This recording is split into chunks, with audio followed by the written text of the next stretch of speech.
Akkam jirtu fayyaadha nagaadhaa jirtu bakka jirtutti nagaa rabbii isin biraa jiraatu isin jedhu uummata qashtii kiyya akka carraa imalarraan ture beektan imala wayiitirraan ture haala kanaan osoon imalaa jiru namni wayii jechuudha tarii abbaan sun na beekanatti fakkaata immoo hin beeku maatiitu makiinaa na yaabbachiise jechuudha.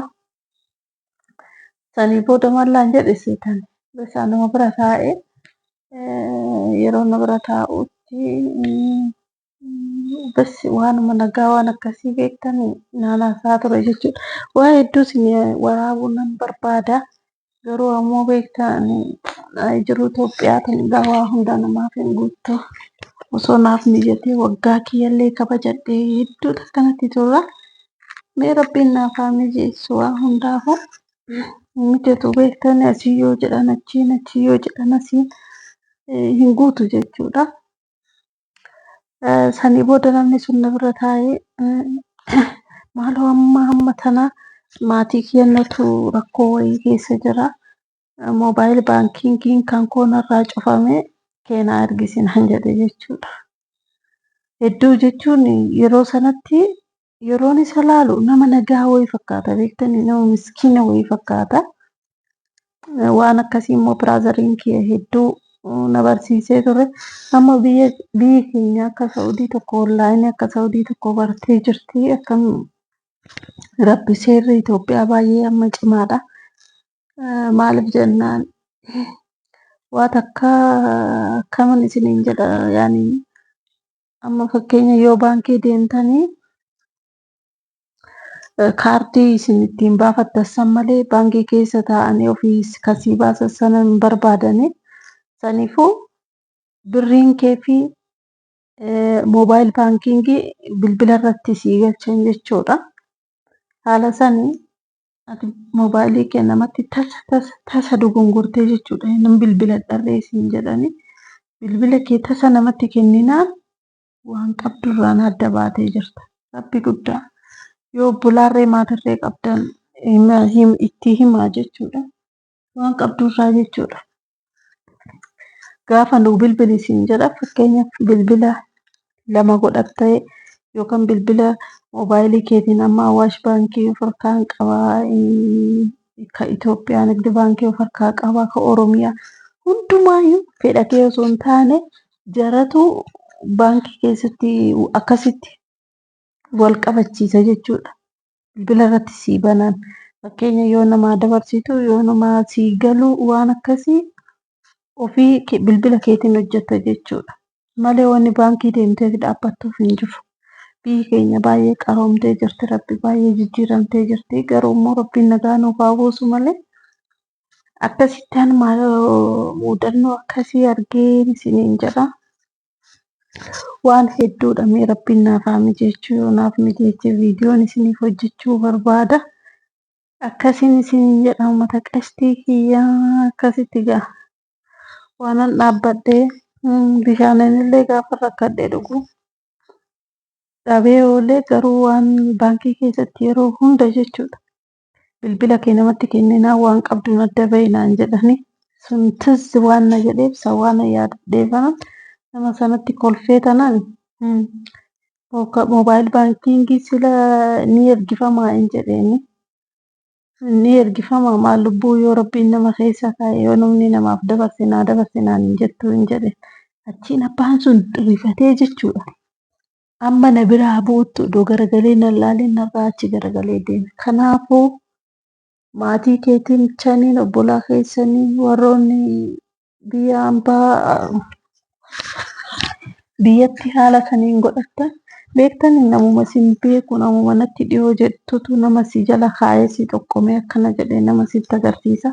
Namni keenya keessattuu ofumaaf walirratti hojjechaa jira waan ta'eef itti himaa isiniin jechuun barbaada. Asumaan okkee bilbila moobaayil baankiingiidhaan wal qabsiifame akka namaaf hin argisne itti himaadhaan isiniin jedhamu Achi akaa hojjiranii sim jedhanii manuma akkasii yaana gaannabina. ibidda keessa godhanii horiinis itti garbeet buna dhugaa jiru odoo isaan beekinan onnu jedhe Wadabii olitti ol darbee jira yoo isinitti mul'ate ta'e. Ishee kana warri baadiyyaa keessa jiraattan irra taa'ama akkasitti.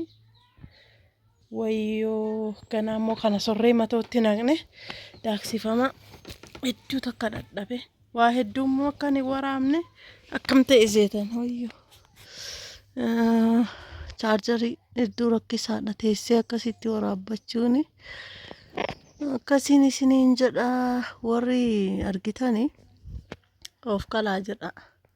Ammaatiin kiyya kiristaana waan ta'eef akka aadaatitti waan akkasii hojjetamuu qaba. Soomana waan akkasii hojjechuun hedduu natti ulfaata garuu. Akkasiin isiniin jedha.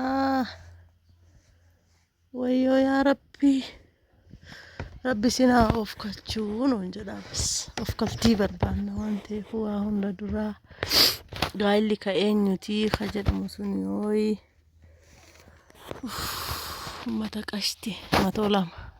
Amma baay'ee xumuramuu ga'ee jira uuma xiqqoon noofe waan ta'eef.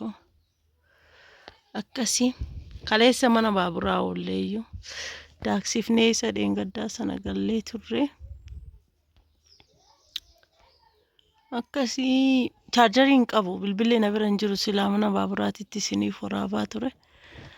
Hin qabu ganama baanee galgala sa'a 11tti gallee jechuun sa'aatii 2tti manaa baane sa'aatii 11tti gallee gaariidhaan deddeebi'anii guuraa turanii ammumarree karra dura jira midhaani baranduma irratti akka buusanitti dhiifame jechuudha.